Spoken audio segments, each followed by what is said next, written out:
Greetings student, welcome to our channel Nigin Best Digital Learning.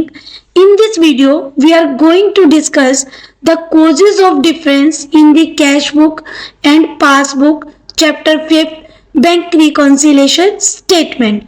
The difference may arises on account of the following reasons. The first reason is difference caused by time gap in recording transaction. Second, difference caused by error committed in recording transactions. कि जो causes है cash book और passbook के जो balance match नहीं करते उनमें difference होता है तो उसके टू कॉजेज हैं. राइट स्टूडेंट, फर्स्ट जो कॉजेज और रीजन क्या है कि डिफरेंस जो caused by time gap, time difference की वजह से, जो कि रिकॉर्डिंग ट्रांजैक्शन करते हुए टाइम गैप की वजह से जो डिफरेंस आया है. And second, difference caused by error committed in recording transactions, कि जब हम एरर हो जाती है जब हम रिकॉर्डिंग कर रहे थे, राइट, कि रिकॉर्ड कर रहे थे जब ट्रांजैक्शन, तब हमारे से कुछ एरर हो जाती है. तो ये भी रीजन होता है कैश बुक का बैंक कॉलम पासबुक से मैच नहीं होता. इस वीडियो के अंदर हम टाइम डिफरेंस को जो है अच्छे से टैली करेंगे और नेक्स्ट वीडियो के अंदर जो एरर, जो डिफरेंस कॉज बाय एरर, उसको हम अच्छे से डिस्कस करेंगे. Right student, when A business compare the balances of its cash book with the balance shown by the bank passbook, there is often a difference which is caused by the time gap in recording the transactions relating either to payment or receipt. कि जब भी कोई business जो compare करते हैं cash book और passbook को, तो क्या होता है कि डिफरेंस पाया जाता है मोस्टली. और वो रीजन क्या होते हैं, टाइम गैप का रीजन होता है कि उन ट्रांजैक्शंस के टाइम गैप में, कि जब ट्रांजैक्शन रिकॉर्ड की गई तो टाइम डिफरेंस था, जो पेमेंट भी हो सकती है और रिसिप्ट भी हो सकती है. This factor affecting time gap includes the first one is check issued by the bank but not yet presented for payment. कि चेक इशू कर दिया बैंक ने, मीन्स जो कॉजेज है पासबुक और कैश बुक में जो दोनों का, तो जो टाइम गैप के ऊपर जो डिफरेंसेस है, तो फर्स्ट है check issued by the bank but not presented for payment. कि चेक तो बैंक ने इशू कर दिया बट अभी तक जो प्रेजेंट के लिए जो बैंक में जो प्रेजेंट ही नहीं हुआ पेमेंट के लिए. When cheque are issued by the firm to suppliers और क्रेडिटर्स, जब भी फर्म क्या करती है, चेक इशू करती है अपने सप्लायर्स को या क्रेडिटर्स को जो कि फर्म के हैं, राइट, तो इमीडिएटली क्या कर देती है, क्रेडिट साइड के जो कैश बुक की क्रेडिट साइड में नोट कर देती है, जिससे कि बैंक बैलेंस रिड्यूस हो जाता है. However the receiving party may not present the cheque to the bank for payment immediately. जबकि क्या होता है, जिस भी बैंक को, जिस भी जो सप्लायर को या क्रेडिटर को चेक दिया गया है, वो जरूरी नहीं है कि उसी समय जो है बैंक में चेक जो पेमेंट के लिए लेके जाएगा, राइट, कि इमीडिएटली जैसे ही सप्लायर को चेक दिया और वो बैंक में लेकर चला जाए, ऐसा नहीं होता mostly. The bank will debit the firm account only when the cheque are actually paid by the bank. Bank तभी करते हैं किसी भी फर्म के अकाउंट को डेबिट जब वो चेक एक्चुअली में बैंक में जो पेमेंट के लिए प्रेजेंट होता है, राइट.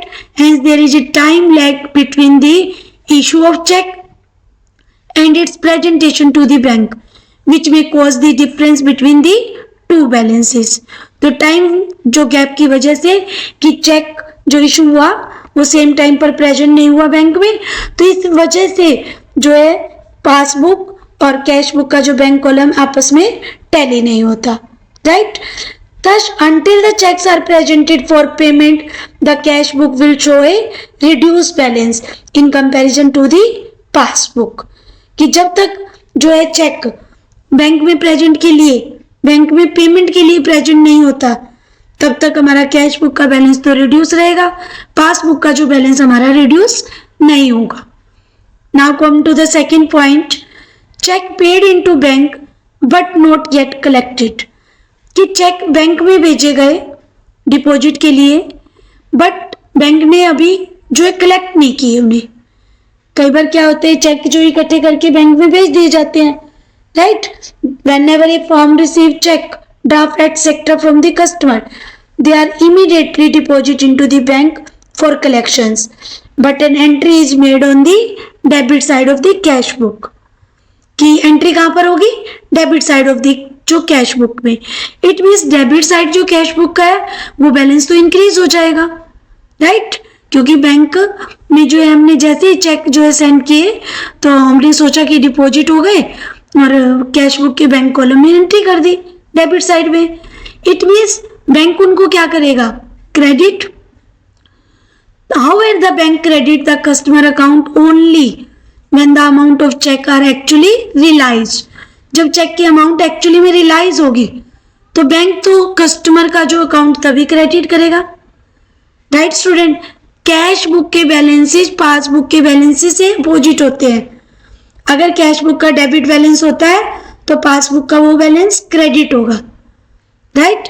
कि कैश बुक क्या करता है, जब भी डिपॉजिट होंगे डेबिट करती है कैश बुक के अंदर, तो बैंक पासबुक के अंदर क्रेडिट करेंगे डिपॉजिट होने पर, right? However the bank credit the customer account only when the amount of cheque are actually realise. कि जब चेक की अमाउंट एक्चुअली रियलाइज होगी तभी कस्टमर का अकाउंट क्या होगा? क्रेडिट होगा. The clearing of cheque generally takes few days in case of outstation check or when the check are paid in at bank branch other than one at which the account of the firm is maintained. कई बार cheque clearing होने में time लगता है, days difference आ जाते हैं, उसकी वजह से भी डिफरेंस होता है. This lead to causes of difference between the bank balance shown by the cash book and balance shown by the bank passbook. तो ये जो सेकेंड रीजन था, cheque paid in to bank but not collected. Cheque जैसे ही bank में भेजे cash book में plus हो गए हैं बट पासबुक में नहीं हुए, तो ये भी एक रीजन है. Now come to the third, direct debits made by the bank on behalf of the customer. Sometime the bank deduct amount of various services from the account without the firm knowledge. कई बार क्या करते हैं bank जो है अभी हमारी जो हमें को सर्विस प्रोवाइड करते हैं उसके बदले में बैंक क्या करते हैं? डिडक्शन कट कर देते हैं, चार्जेस ले लेते हैं. बट उसके बारे में फर्म को नॉलेज नहीं होती कि बैंक ने ये चार्जेस लिए हैं, हमें ये फैसिलिटी प्रोवाइड की, मीन्स एजेंसी फंक्शन दी हमारे लिए, या बैंक ने क्या किया कि मीन्स कोई फैसिलिटी दी. जैसे अब जो है बैंक में सारे मैसेज आते हैं आपके, बैंक के मैसेज किस पर आते हैं? फ़ोन पर आते हैं. तो बैंक क्या है हमारे से क्या है इस टाइप की जो फैसिलिटी देते हैं तो उनके लिए चार्जेस लेते हैं. तो बैंक क्या करते हैं? सेविंग अकाउंट में से ही जो अमाउंट डिडक्ट कर लेते हैं. बैंक कभी कॉल नहीं करते इस अमाउंट के लिए, बट वही जो बैंक का अकाउंट, बैंक में जो अकाउंट ओपन किया होता है कस्टमर ने या फर्म ने, उन अकाउंट में से डिडक्ट हो जाता है बैलेंस. स्मॉल अमाउंट होती है इस टाइप की. The firms come to know about it only when the bank statement arrives. अब एक फर्म को कब पता लगेगा कि बैंक ने हमारे जो है बैलेंस को डेबिट किया है चार्जेस के लिए? तो जब हम पासबुक को अपडेट करवाएंगे, जो बैंक की पासबुक है वो हमारे पास आएगी, तभी तो हमें नॉलेज होगी उन डिडक्शन के बारे में. Example of such deduction include cheque collection charges. Bank के चेक को कलेक्ट करते हैं तो उनके चार्जेस लेंगे. Incidental charges, interest on overdraft, bank जो ओवरड्राफ्ट फैसिलिटी देते हैं तो उसके लिए भी चार्जेस लेते हैं, right? Unpaid cheque deducted by the bank. ये जो इस टाइप की जो फैसिलिटी जब बैंक देते हैं तो उसके बदले में क्या करेंगे? वो चार्जेस लेंगे. क्योंकि कोई अनपेड जो चेक है जो कि बैंक ने डिडक्ट किया तो स्टॉप और बाउंस हुआ है, उस वजह से किया है, तो उसका रिजल्ट क्या होगा कि पासबुक का बैलेंस तो लेस होगा बट कैश बुक का बैलेंस जो मोर होगा, और इस वजह से भी डिफरेंस पाया जाता है. Now come to the fourth point, amount directly deposit in the bank account. There are instances when debtor directly deposit money into the firm bank account but the firm does not receive the intimation from any source till it receive the bank statement. कई बार क्या होता है कि जो हमारे customer होते हैं वो डायरेक्टली हमारे अकाउंट में डिपॉजिट करवा देते हैं मनी को. अब डायरेक्टली डिपॉजिट करवाने से क्या होगा, बैंक का बैलेंस तो इंक्रीज हो गया, बट फर्म से इस टाइप का कोई इंटीमेशन फर्म को नहीं मिला, बट बैंक से जो इस टाइप की इंटीमेशन फर्म को नहीं मिली कि इस टाइप का बैलेंस जो बैंक में डिपॉजिट हुआ है, राइट।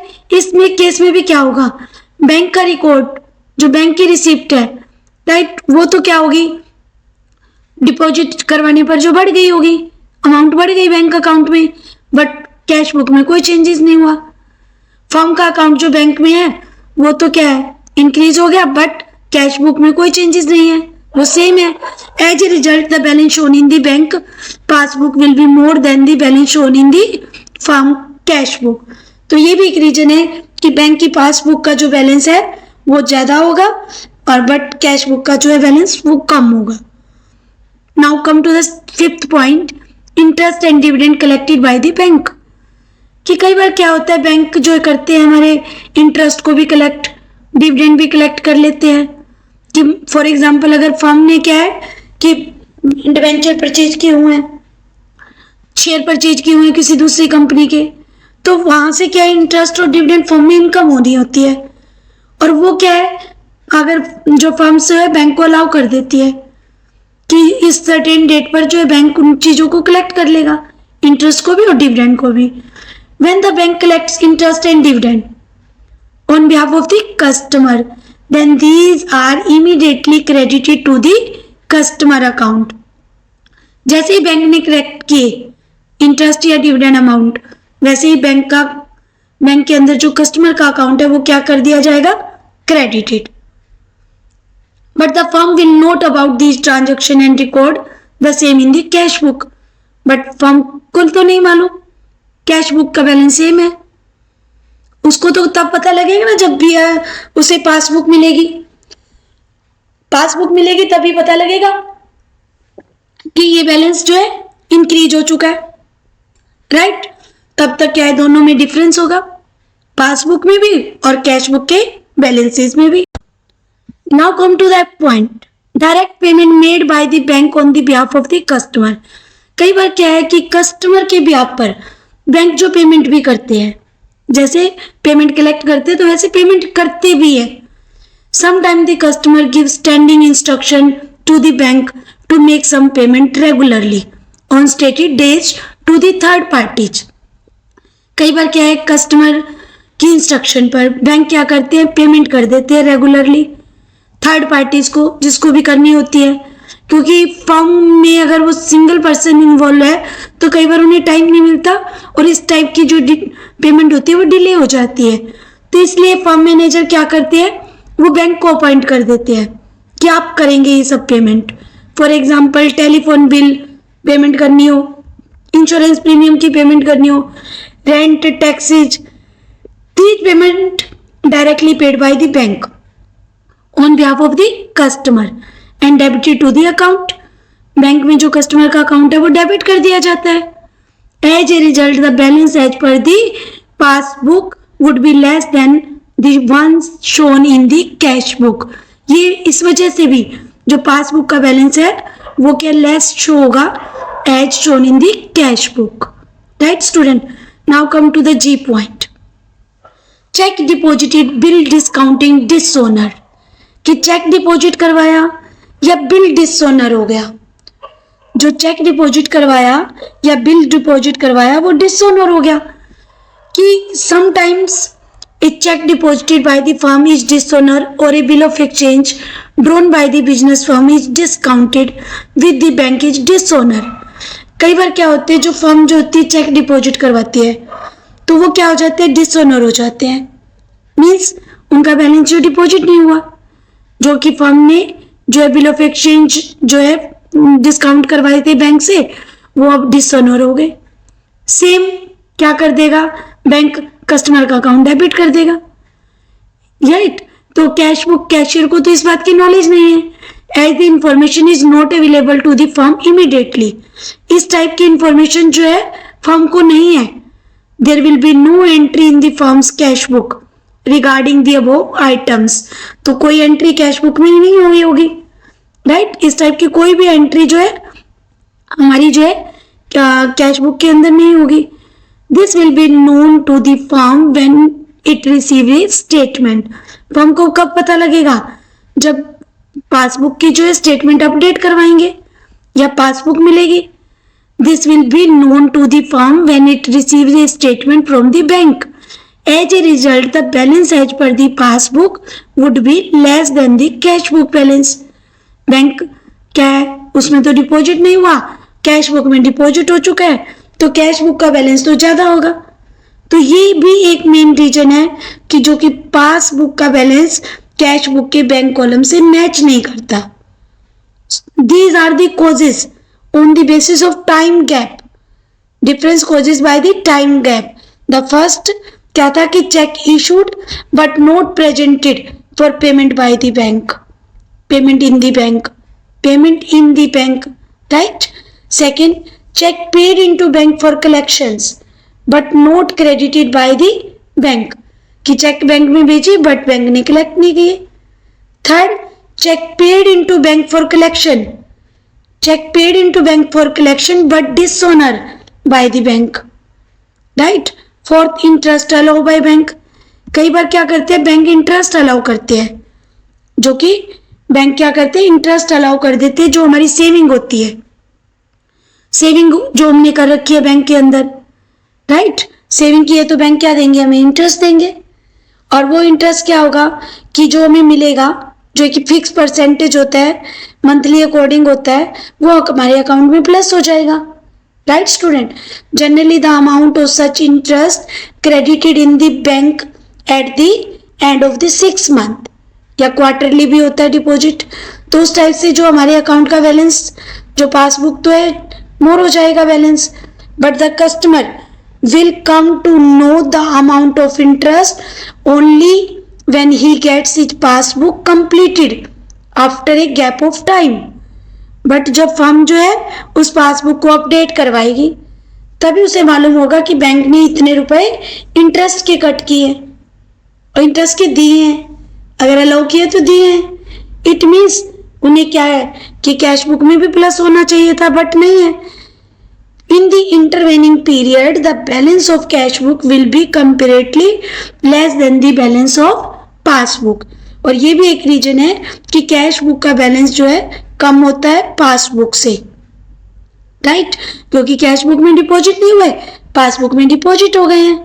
और इसी का जो अपोजिट था कि अगर बैंक क्या है, charge interest on overdraft, interest charge by the bank on the overdraft, कि बैंक कई बार क्या होते हैं, कस्टमर को ओवरड्राफ्ट की फैसिलिटी भी देते हैं। अब ओवरड्राफ्ट की फैसिलिटी दी है तो फर्म क्या करेगी, उस पर इंटरेस्ट चार्ज करेगी। Whenever a bank gives the firms the facility of withdrawing in excess of its deposit, this excess withdrawn is called overdraft.